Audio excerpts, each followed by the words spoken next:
Alrighty, time to talk about one of my all-time favorite chart types, the area chart. And the reason I love the area chart is because it can pack a ton of insight into a relatively simple single visualization. It's commonly used for showing changes in data composition over time, although there are a few ways to build area charts. The default area chart actually shows overlapping series, like the screenshot shown on the bottom here, or you can use a stacked area chart, just like you would use a stacked column, to actually show the composition trending over time. So a few examples here: sales by department by month, downloads by browser by week, population by continent by decade. All of those are great examples of when an area chart can really paint an insightful picture. A couple pro tips here. First off, just keep the number of unique categories or data series low. I'd recommend fewer than 6, really just to maintain clarity. And second, we're going to dive into this in the next level demos towards the end of the course, but there are some really clever ways to use data validation and custom formatting to dynamically highlight specific slices of data or series of data within a stacked area. So it gives it a very cool kind of interactive dynamic effect. So let's bounce on over to Excel and build some of these. Alrighty, so once you're in Excel, go ahead and select the Area Charts tab. And this data set should look familiar. This is our same 2015 movie ticket sales by genre, by month. The same data that we used to build out our bar and column charts.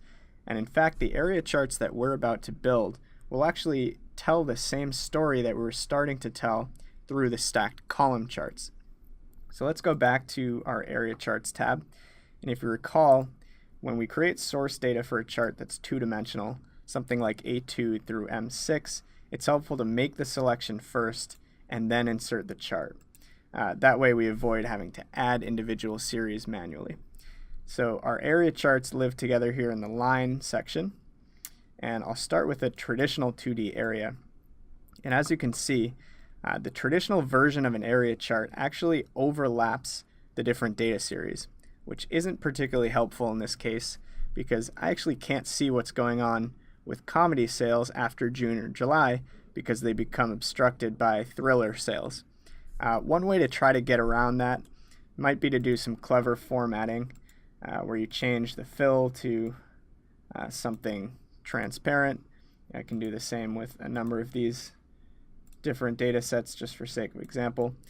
But even so, it quickly gets distracting and messy, especially if you have more than 2 or 3 data series.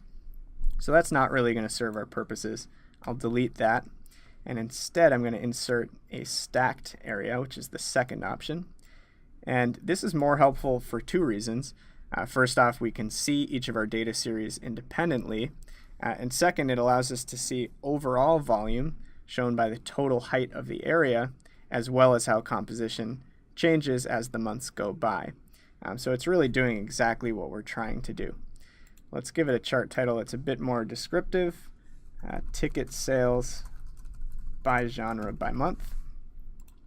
And then just for sake of example, I could copy this and paste it here just to see what a 100% stacked area looks like. Change the chart type to the third option, and there you have it. So it just rescales that y-axis to a 0 to 100% range.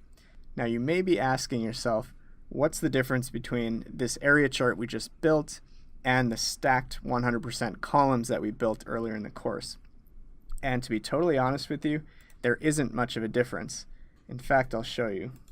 So let's paste this chart again and change the chart type to a 100% stacked column. And when I do that, you can see that essentially the area chart is the same thing, just without the gaps between the columns.